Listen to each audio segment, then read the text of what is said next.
Alcalde. Vamos a usar la palabra al viceministro y después ya viene la ronda de preguntas de los colegas congresistas. Tiene usted la palabra, viceministro. Muchas gracias, señor presidente, señores congresistas, señor alcalde, señores representantes del Poder Judicial, de la Policía Nacional, de la SUTRAN. Queremos agradecer la invitación que nos están haciendo el día de hoy, porque ese es uno de los espacios que nos van a permitir justamente hacer una revisión de muchos aspectos que lamentablemente no se han venido coordinando, ya que como bien se ha expuesto por parte de la congresista Schaffer y los demás congresistas, este es un tema que nos atañe a todos los que tenemos que de alguna manera no solamente emitir la normativa, sino también aplicarla. Entonces hay que separar esto en varios aspectos y efectivamente no es un tema que solamente, lamentablemente ha sucedido este hecho lamentable donde ha cobrado la vida de 17 personas y nos ha llamado la atención sobre un hecho que viene sucediendo justamente, que es la informalidad en el transporte. Si bien es cierto, ya de acuerdo a las primeras indagaciones que todavía no han sido oficialmente emitidas, no ha sido la ubicación, no ha sido la causa del siniestro. Sin embargo, sí nos llama la atención porque se dan los elementos propicios para que esto pueda estar sucediendo e impide también un adecuado control por parte de las autoridades, ya sean municipales, ya sean la SUTRAN, ya sea la Policía Nacional, porque esta proliferación de ubicaciones o de espacios donde se da este tipo de servicios dificulta justamente las acciones de control, y ello aunado a unas, como ha expuesto el alcalde, una inadecuada normativa que nos impide tener la fuerza para que esto no quede impune. Lamentablemente muchas veces, como los inspectores municipales, nuestros inspectores de la SUTRAN también son agredidos, y últimamente ya incluso hasta la policía ni siquiera la respetan. Entonces antes sí la policía nos ayudaba y había cierto respeto, incluso ahora se captura a estos señores que agreden a los funcionarios o a los inspectores, y sin embargo lamentablemente también, de acuerdo a la normativa, más rápido están en la calle estos agresores que han sido capturados que los mismos que están presentando la denuncia. Entonces algo está fallando en el sistema y eso nos compete sentarnos en una mesa. Agradezco por eso la iniciativa, para que todos revisemos el proceso de manera integral. Tenemos que identificar esos vacíos legales que lamentablemente sí, pues con estas leyes que hemos venido dando a lo largo de los años, que querían promover la descentralización justamente de las funciones, que querían promover la libre competencia, que querían promover una serie de cosas para beneficio de los pobladores, se fueron generando también una serie de vacíos en cuanto a las competencias que tenía cada una de las autoridades y cómo se debían aplicar estas. Entonces, esos espacios han sido mal aprovechados por justamente estos elementos que lamentablemente no, han proliferado de una manera tan alarmante que en este momento pues es muy difícil de controlar, como ya se ha manifestado reiteradamente, ¿no? Entonces estos cambios de normas son los que tenemos que trabajar de manera conjunta. Si bien es cierto, como dice el alcalde, hay normas que son propias de cada una de las entidades que participamos, hay otras normas que superan, digamos, la capacidad, y justamente ahí viene el tema de que terminamos discutiendo que si son o no son barreras burocráticas, y por lo tanto debemos escalarlas y darles una fuerza de ley, y es ahí donde necesitamos el apoyo del Congreso para que esto también se dé de una manera muy pronta. Hay varias propuestas que ha traído el señor alcalde. Nosotros también venimos trabajando directivas internas que nos van a permitir acciones en el corto plazo, pero también estamos trabajando ya desde hace algún tiempo normas un poco más de mayor alcance, que van a tener que ser aprobadas por ley de tal modo que nadie pueda más adelante refutarlas. Pero toda esta normativa, como tenemos muchas leyes que son inaplicables, entonces lo que tenemos que revisar es que las acciones de control que hagamos devengan en sanciones reales. Todas las sanciones que se proponen lamentablemente terminan siendo apeladas, terminan escalándose a otros niveles y no se aplica, y la población tiene una sensación de impunidad respecto a ello, y por lo tanto las personas que hacen mal uso de estas normas las conocen tal vez mejor que nadie y saben cómo sacarle la vuelta. Entonces, en ese sentido, sí saludo que tengamos que rigidizar o ver cómo se va a aplicar, o sea, cerrar la cadena completa entre todos los participantes. Por eso creo que estamos acá la mayoría que tenemos que ver con este tema, de tal modo que todos los poderes, ya sea los poderes ejecutivos representados por los diferentes niveles, sea a través de los municipios o del gobierno nacional, el poder judicial, ¿no?, la Policía Nacional, etcétera, todos los actores que tengamos que ver, desde la dación de las normas hasta su aplicación final y la aplicación real de las sanciones, debemos estar sentados en esta mesa de trabajo, de tal modo que sí, lo que normemos a partir de ahora en adelante tenga efectos reales, porque no es el único problema que se genera. Tenemos problemas en carreteras, tenemos problemas de informalidad, tenemos problemas dentro de la misma ciudad con estos colectivos que circulan y desordenan el tráfico en la ciudad, tenemos problemas efectivamente con los terminales que están mal ubicados y que lamentablemente no solamente generan desorden, generan una serie de actividades ilícitas y generan polución dentro de las ciudades en zonas que no están preparadas porque simplemente tienen las vías muy estrechas, y los señores, obviamente, por tener un espacio medio oculto donde las autoridades les dificulta llegar, también les facilita a ellos hacer estos actos ilícitos. Y también tenemos que revisar un poco ya, digamos, el rol del Estado respecto al control que se tiene que dar justamente del tema, porque lo que genera acá es la diferencia, la presencia de estos señores es justamente la diferencia de tarifas entre lo que se cobra en el terminal formal, que tienen que pagar por el espacio y obviamente levantan un poco el precio, y qué es lo que digamos se cobra en la calle y que por eso es más barato. Entonces no podemos cerrar los ojos a que muchos de estos transportistas formales efectivamente recogen pasajeros formales, o la gente que quiere ir seguro sale de un terminal formal, pero la gente que quiere pagar un poco menos, y ahí el ciudadano también es cómplice, se van a estos paraderos informales. Entonces el orden tiene que tiene que estar en manos de una sola autoridad y que tenga justamente, digamos, la responsabilidad respecto a ello. Entonces el orden dentro de las ciudades debería competir netamente y debemos devolvérselo a las municipalidades. No podemos estar teniendo una responsabilidad de todos, porque finalmente cuando ocurre un problema lo único que se hace es tratar de echarle la culpa al otro. Entonces, en ese sentido tenemos que dar, a través de los cambios normativos que propongamos, darle la responsabilidad y la fuerza a cada una de las autoridades a la que tenga que tenerlo, porque finalmente todos acá hemos sido puestos en estos cargos para poder solucionar los problemas de la población. No importa en el asiento que nos toque estar, sino todos tenemos que compartir, y por eso agradezco la presencia y felicito la presencia de todos los que están en esta mesa. Entonces, esas son las tareas que tenemos que imponernos. Obviamente las propuestas como las que ha traído el alcalde seguramente van a ser enriquecidas con los aportes que podamos recoger de los que aplican estas normas. Pues nosotros normamos, pero nos olvidamos del que va a aplicar, y entonces hay que retrotraer, hay que retroalimentar, hacer una reingeniería, entonces regresar desde el punto final y ver en qué puntos estamos flaqueando para poder reforzar las normativas que demos, y como te digo, tenemos que tener toda la fuerza legal para que esto se implemente y no sigamos dando esa sensación de impunidad respecto a actos ilícitos que se generan y que han generado pues grupos que tienen obviamente intereses económicos, como bien expresó nuestra congresista de Schaffer. Muchas gracias. Muchas gracias, viceministro. Damos la bienvenida al congresista Clemente Flores, asimismo al congresista Roy Ventura. Vamos a dar la palabra a la superintendenta de la SUTRAN. Tiene usted la palabra, superintendenta. Muy buenos días, presidente, a los miembros de las diversas instituciones que nos acompañan. Como ya lo había expresado en la reunión anterior,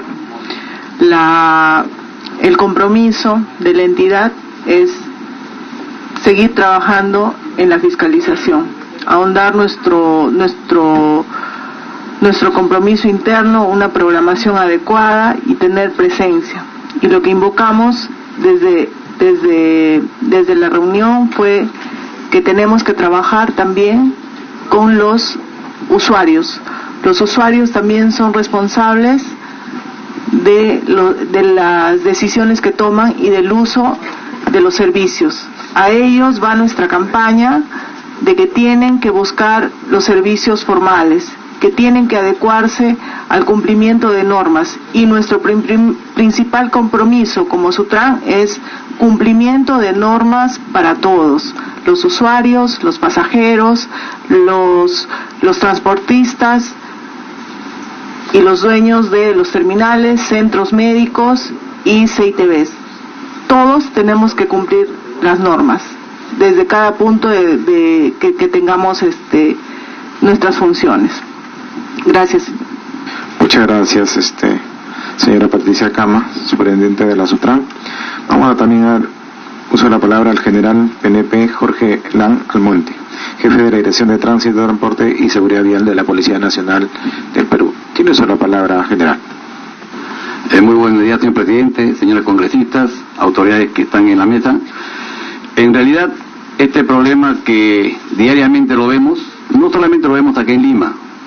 En mi calidad de director de Tránsito y Transporte y Seguridad Vial a nivel nacional, tenemos conocimiento de que hay más de 600 terminales formales a nivel nacional, de los cuales sería bueno de que a raíz de lo que ha pasado sean reevaluados en cuanto a las autorizaciones que han sido otorgadas, tanto municipales y también a través del certificado de técnico de habilitación que da el Ministerio de Transportes.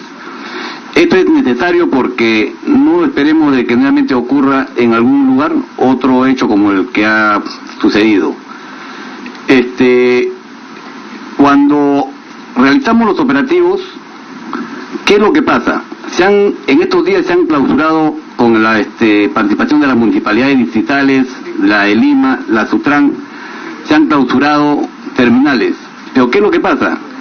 Estos informales y muchas veces transportistas formales migran.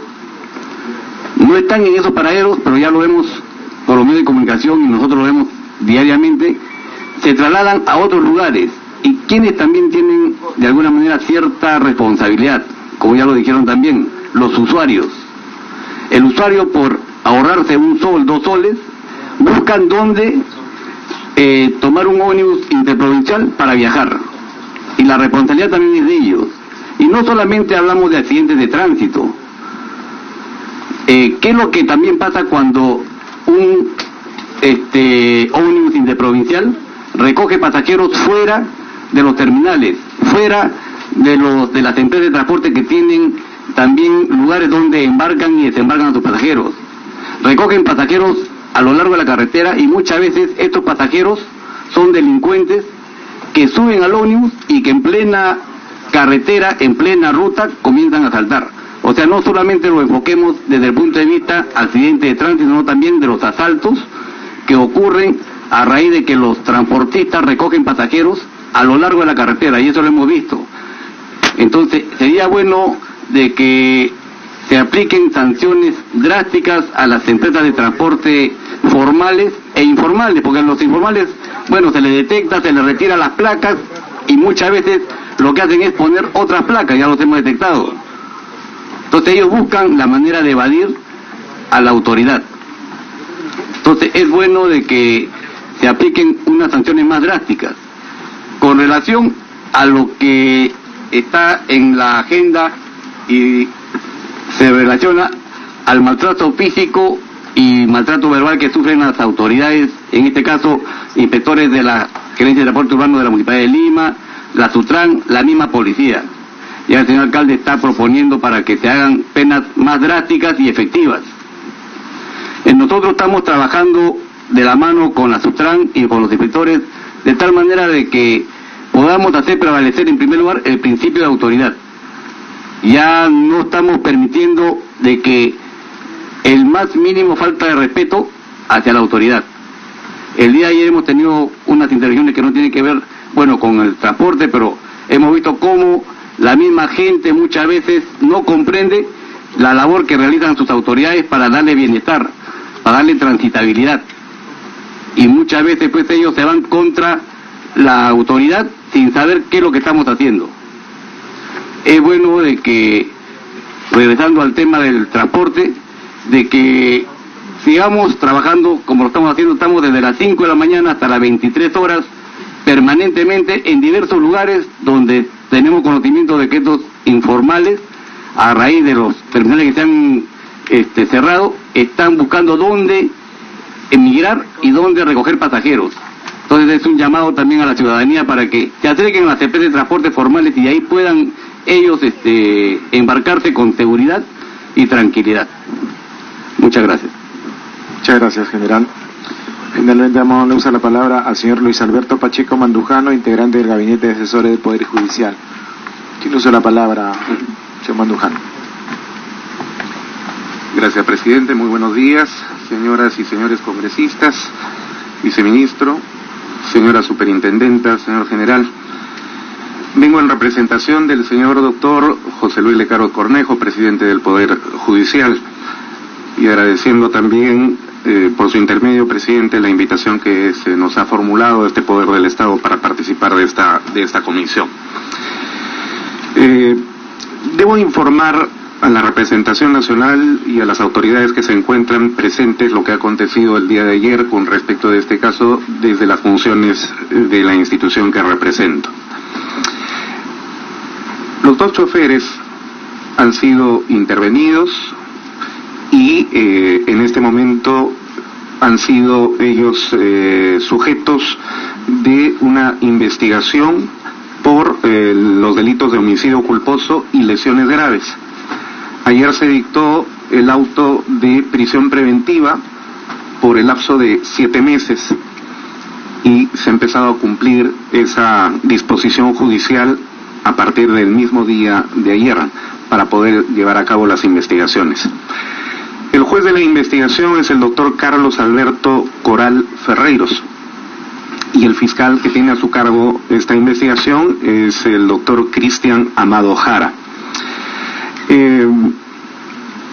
Acá nosotros quisiéramos resaltar dos elementos que son importantes para la comprensión tanto de los miembros de esta comisión como los invitados y los medios de comunicación que nos permiten llegar hasta la ciudadanía. Algunos se preguntan, y quizás ha sido ese el espíritu que comprendemos de la congresista Aramayo, ¿por qué homicidio culposo en este caso y no un homicidio doloso? Evidentemente este no es el espacio para poder hacer una disquisición de naturaleza académica sobre el particular, pero sí quiero precisar para poder tener una comprensión sobre el particular, que la diferencia desde el punto de vista del derecho penal entre lo que constituye un delito culposo y un delito doloso radica en que el primero es la consecuencia de la negligencia de parte de quien comete el delito, o la impericia o la imprudencia, mientras que el dolo es el resultado de una acción donde el sujeto tiene conocimiento de la ilicitud o del peligro que pone a las personas y la voluntad, a pesar de ese conocimiento, de realizarlo. Ahora, este es un tema de interpretación, tanto de los fiscales como de los jueces respecto de los hechos. No es similar el caso en estricto, pero sí la discusión de orden doctrinario que, recordarán ustedes, se dio en el famoso caso Utopía, donde originalmente se procesó a los intervenidos por delito de homicidio culposo, pero luego el Poder Judicial hizo una reinterpretación del caso y terminó convirtiéndose en delito doloso. Yo no soy el juez, nosotros no podríamos adelantarnos a determinar lo que señalará en adelante. Además hay que tener un conjunto de investigaciones para poder tener los elementos necesarios para el establecimiento de la sentencia correspondiente. Sin embargo, como ha manifestado la congresista Schaeffer, ya se vienen manejando algunas hipótesis sobre cuáles habrían sido las causas que han generado este incendio. Se deslizó la primera de ellas, el hecho de que se albergaba unos galones de gasolina en la parte posterior del bus donde está el motor. Eso sería pues algo sumamente negligente, irresponsable, y quizás para un chofer experimentado esto podría ser consecuencia de un conocimiento que se tiene por la experiencia de la profesión de chofer del peligro que podría generar llevando gasolina, lo cual podría constituir el hecho un homicidio doloso, pero es cuestión de interpretación. Otra pericia por ahí que se ha deslizado también ha manifestado de que ha sido consecuencia de un cortocircuito en el sistema del aire acondicionado. Todo esto, por supuesto, tiene que ser materia de investigación. En este momento nosotros no podemos determinar. De lo que sí podemos dar fe y garantía, por lo menos en lo que respecta al Poder Judicial, es que nuestros jueces se encuentran en una permanente situación de capacitación para responder precisamente no solamente de manera acertada en las interpretaciones de orden doctrinario en derecho penal, sino fundamentalmente al clamor nacional para poder aplicar la norma, no solamente desde una perspectiva de la aplicación, fría y calculada de un derecho penal, sino que también contenga un espíritu de justicia como valor, que al final de cuentas es lo que espera la ciudadanía sobre el particular. Eso no constituiría un problema en realidad, pero sí quiero poner de relieve lo que sí viene a ser un problema en este momento sobre el particular. Los choferes ya se encuentran detenidos, pero el bus, ¿a quién le pertenece? ¿A una empresa? ¿A un particular que se le alquila a la empresa? Y en todo caso, ¿cuál es la relación, si es que fuera este el caso, de ese particular con la empresa? Como fuera el caso, al final, la conclusión podría llegar a ser simple y llanamente que, ya sea que tuviera que asumir la responsabilidad la empresa o un tercero que alquila el bus a la empresa, estos van a terminar simple y llanamente como comprendidos dentro del proceso a título de terceros civiles responsables. Es decir, en la práctica no van a tener mayor problema. En el Perú se ha aprobado el año 2015 la Ley de Responsabilidad Administrativa de las Personas Jurídicas para los casos de cohecho pasivo propio internacional. Y luego, 2 años después, se ha abierto la posibilidad para un par de delitos más. Pero estos están solamente vinculados hacia el ámbito de lo que constituye la lucha frontal del derecho penal peruano contra el delito de lavado de activos y su generador, el crimen organizado, lo cual está muy bien. Pero la responsabilidad administrativa, que en buena cuenta viene a ser una responsabilidad penal, tal como está descrita en la ley y su reglamento en el decreto legislativo, no opera en estos casos. Vale decir, existe aquí no un vacío, sino lo que existe es simple y llanamente una falta de legislación sobre el particular.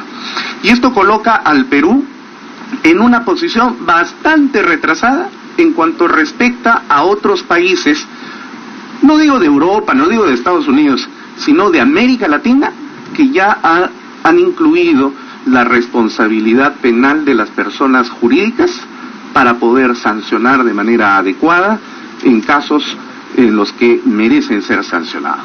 Quizás la representación nacional en algún momento podría evaluar y discutir esta posibilidad, porque esta ya es una exigencia de parte de la sociedad en su conjunto, no solo en el Perú, sino en toda América Latina, para poder responder a la actualidad.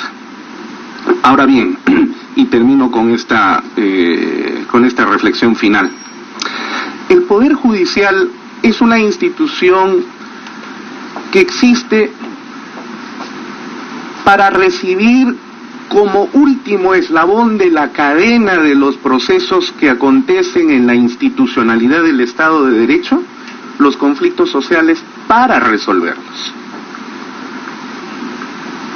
Pero es el Ministerio Público el que tiene la función constitucional de prevenir los delitos.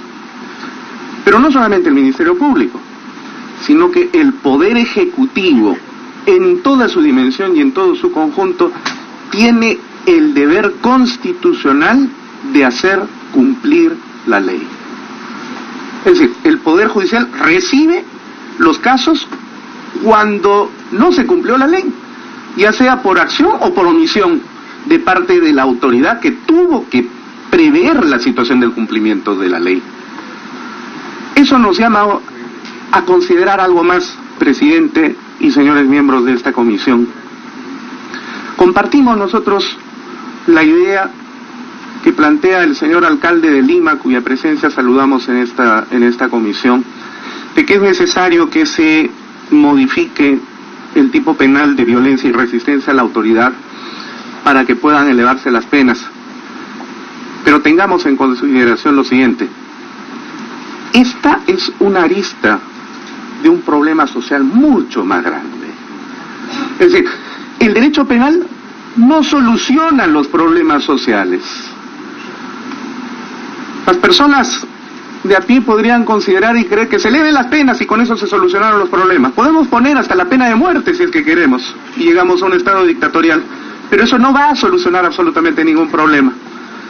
Este es un problema que está atravesado por múltiples vectores y factores de orden social y lamentablemente en nuestro país hace ya largo tiempo que se ha instalado un espíritu de inconsciencia para el incumplimiento marcado de la ley. Parece que el día de hoy existiera una competencia de quién incumple más la ley para sobresalir entre los miembros de la comunidad. Por eso es necesario trabajar con el Ministerio de Cultura, de Cultura. Porque cultura no solamente significa danzas, folclor, arte. El concepto cultura es un concepto mucho más amplio que atraviesa la producción social, la producción del espíritu y la conciencia social.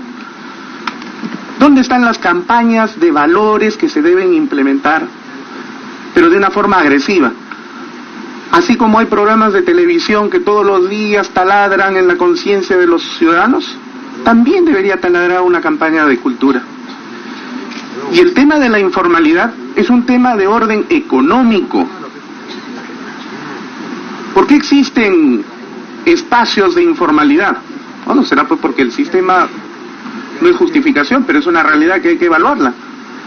Cierra espacios a la posibilidad de dar formalidad a quien tiene que... Claro, fuera de aquellos otros que son deportistas expertos en violar la ley. Pero hay gente que no puede formalizarse porque el sistema no lo permite.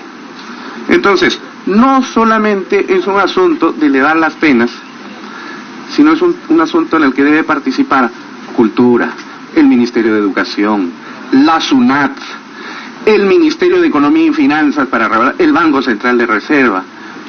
Porque mire usted, finalmente, y ahora sí concluyo, recordarán ustedes cuando se elevaron las penas para los delitos de violencia y resistencia y una señora abofeteó a un policía en el aeropuerto. El Ministerio Público cumplió con su función, el Poder Judicial cumplió con su función, y a los pocos meses se le dio un indulto del cual absolutamente nadie dijo nada. ¿Cómo nos quedamos nosotros en el Poder Judicial? ¿Cómo se queda el Ministerio Público? ¿Cómo se queda la policía que fue agraviada ese día? Absolutamente nadie.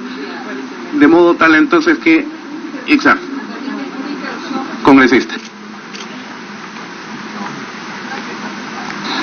Congresista. Sí, algo muy puntual, agradecerle al doctor Pacheco esta claridad que nos da. Usted ha dado dos hipótesis, pero acá también ha salido otra hipótesis, ¿no? Que exista una mano de un tercero, ¿no? Y que ya hay antecedentes a esta organización, a esta asociación, ¿no? De dos buses que se fueron quemados anteriormente, gracias a Dios sin personas, seres humanos dentro. ¿Qué situación ahí correspondería de acuerdo al marco legal?